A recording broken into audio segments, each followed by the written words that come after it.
15th Imperfect Gaara.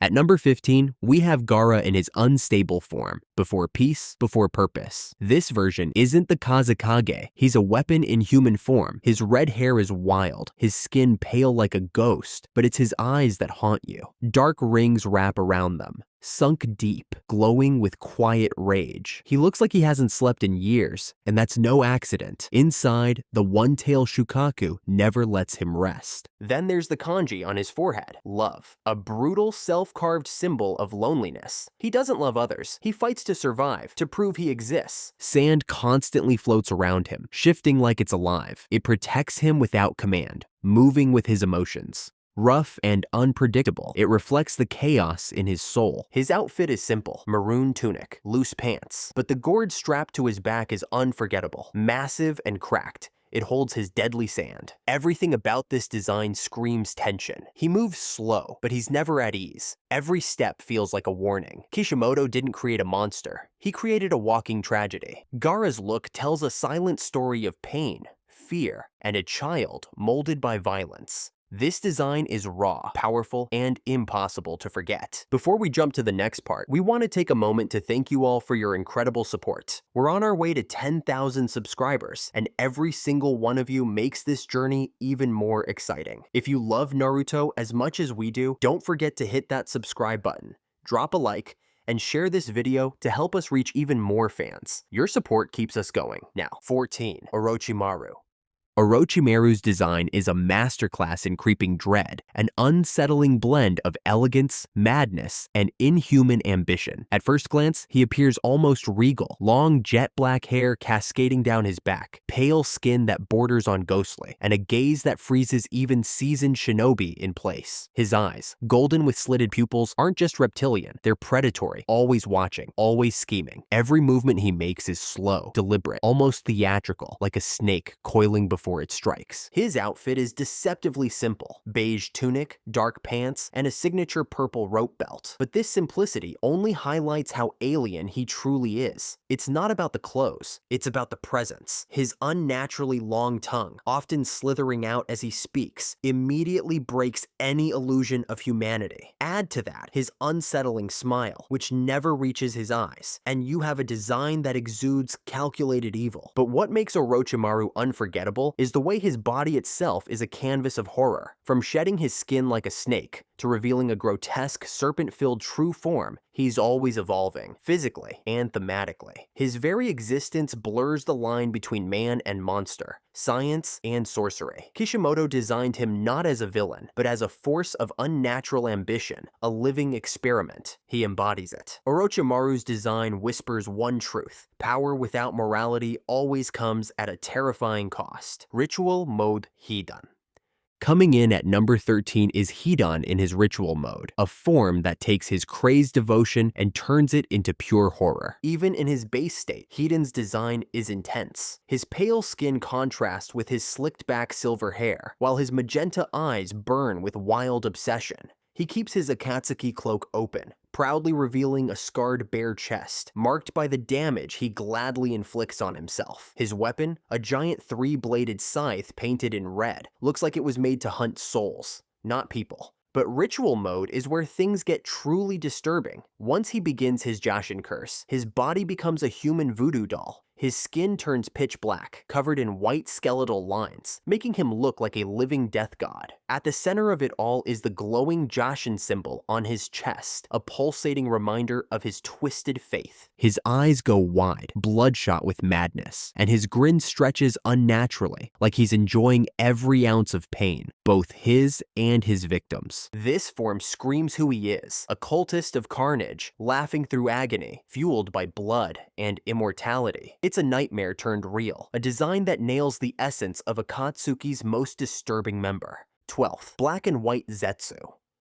Number 12 introduces Black and White Zetsu, a creature that looks like it was ripped straight from a nightmare. One half of its body is pure black, while the other is bone white, forming a living yin-yang that oozes contradiction.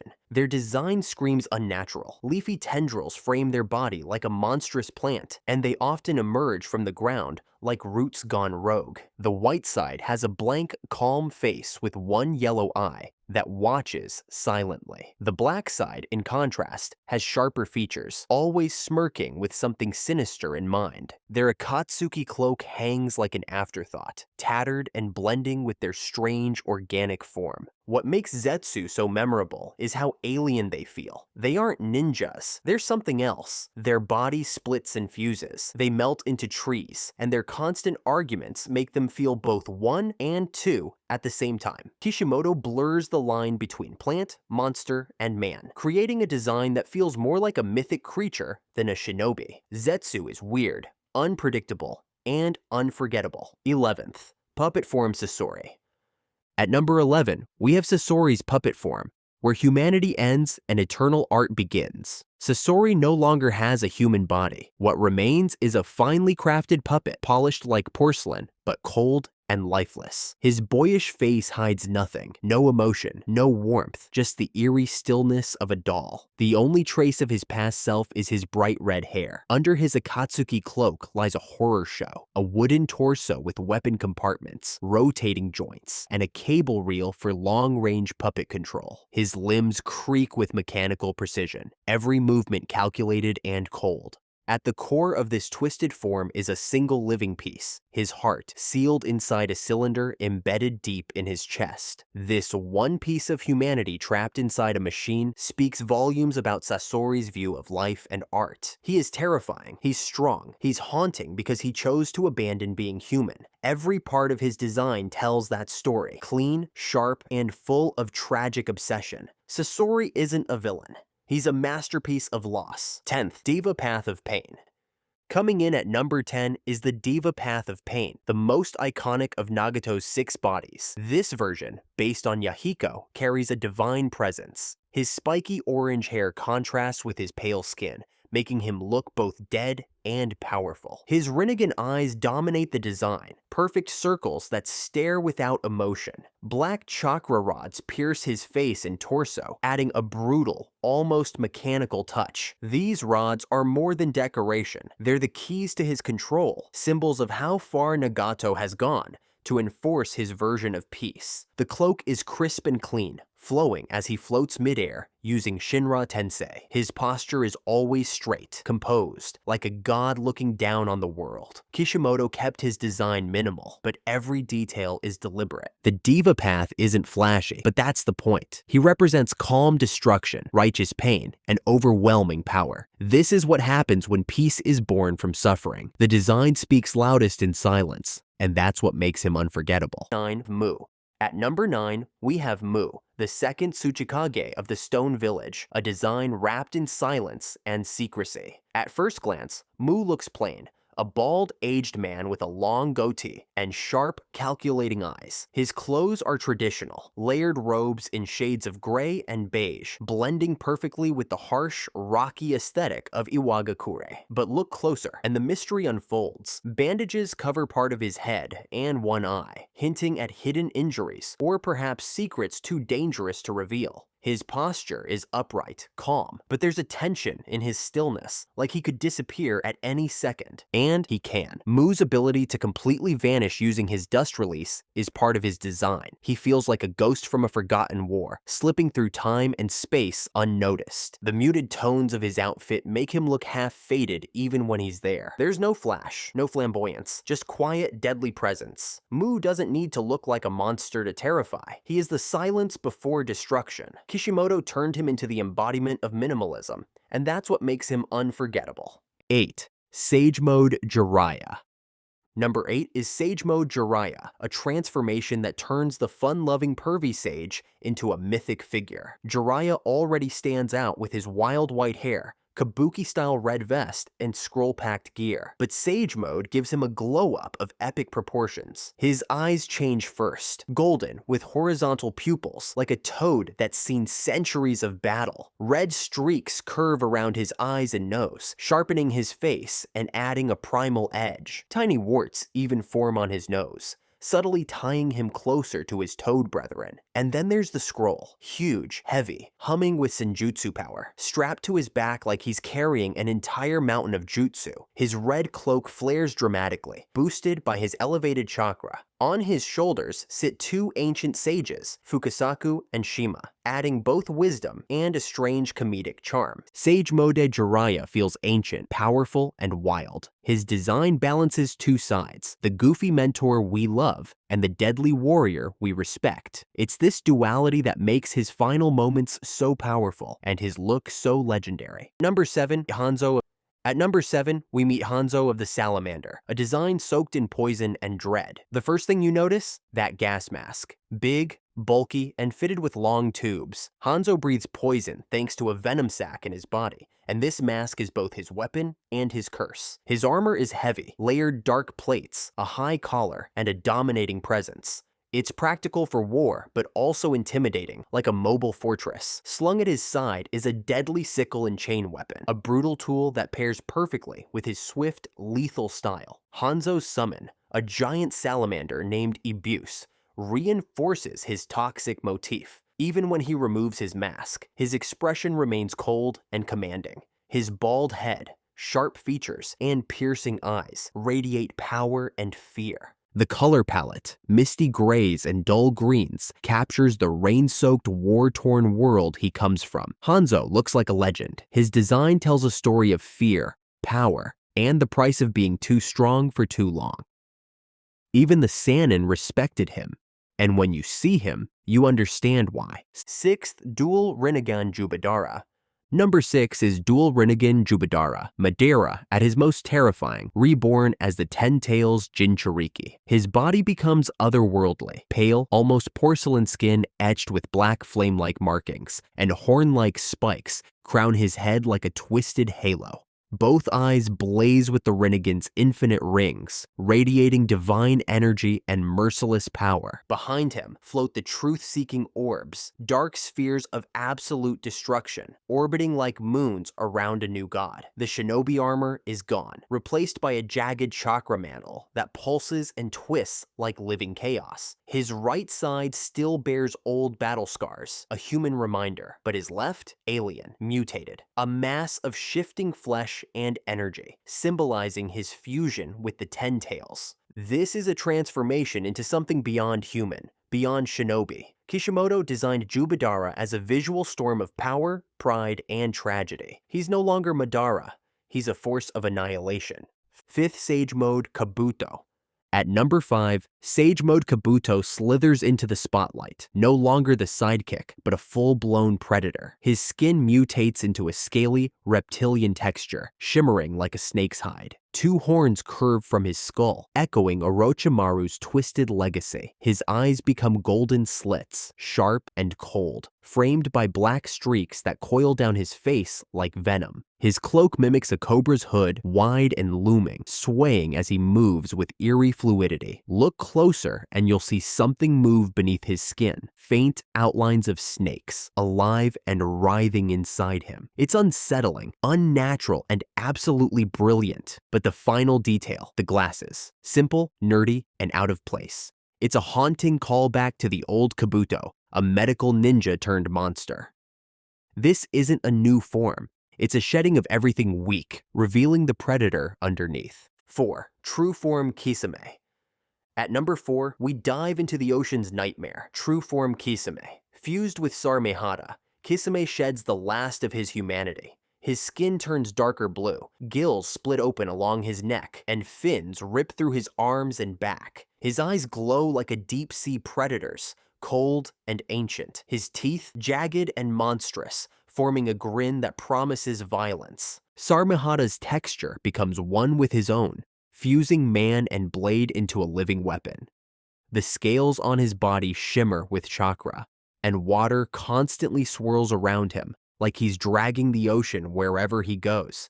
He's no longer a ninja, he's a walking disaster. The remnants of his Akatsuki cloak hang like seaweed on a sunken wreck, a faint memory of the man he once was. Kishimoto crafted Kisame's final form as a spectacle of brute force and aquatic terror, a shark with a soul of steel, unleashed and unstoppable. 3. Toad Sage Naruto. Toad Sage Naruto marks the moment when the unpredictable ninja of Konoha evolved into a mythic hero. In this form, Naruto no longer looks like the loud, impulsive boy we once knew. His entire presence shifts. His spiky blonde hair appears more untamed, as if swept by natural forces. Around his eyes, vivid red-orange pigmentation flows like toad markings, symbolizing his harmony with nature energy. His iconic blue eyes turn golden, slit with horizontal pupils, giving him the gaze of something far more ancient than any human.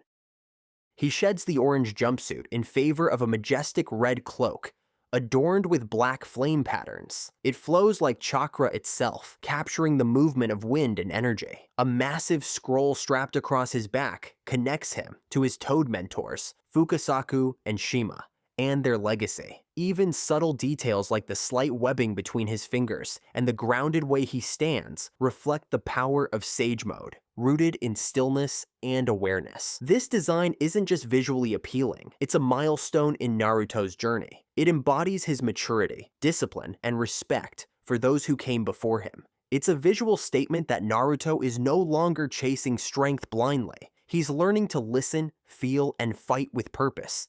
With each Rasen Shuriken, he's declaring the arrival of a hero. It's the first time he truly steps into his destiny, and the design makes sure you feel it in every frame. Second, Curse Mark Sasuke. Curse Mark Sasuke is one of the darkest, most visually striking transformations in all of Naruto, and for good reason. This isn't a power-up that inspires hope. It's a descent into chaos, a visual unraveling of a once-proud prodigy. When the curse mark fully activates, Sasuke's skin turns pale gray, like life itself has drained from him. Jagged, black star-shaped markings spread across his body, like ink spilled from his soul. His Sharingan eyes, already intense, become almost demonic, reflecting a boy who has embraced vengeance over virtue. His hair grows longer and more unkempt, taking on a slightly blue hue that adds to the surrealism. But nothing defines this form more than the wings, giant, grotesque bat-like appendages that sprout from his back. These aren't wings of freedom, they're manifestations of Orochimaru's curse, flapping with the weight of darkness. They ripple with chakra, jagged and raw, as if they were torn from another world entirely. The beauty of this design lies in its tragedy. His clothes are shredded, his humanity buried beneath a twisted exterior. And yet, the eyes remain focused. He still knows exactly what he wants, even if the path to it has consumed him. Curse Mark Sasuke shows us what happens when a character turns his back on the light, not for greed, but for what he believes is justice. It's haunting, painful, and unforgettable. A design that reflects every scar he carries inside. 1. 6 Paths. Sage Mode Naruto. At number 1 stands the pinnacle of Naruto's evolution. 6 Paths. Sage Mode Naruto, a design so divine it redefines what power looks like in the ninja world. It's the visual embodiment of hope, balance, and destiny fulfilled. His eyes are mesmerizing, golden irises with vertical and horizontal slits forming cross-shaped pupils, representing the fusion of sage power and Kurama's chakra. Gone is the orange tracksuit.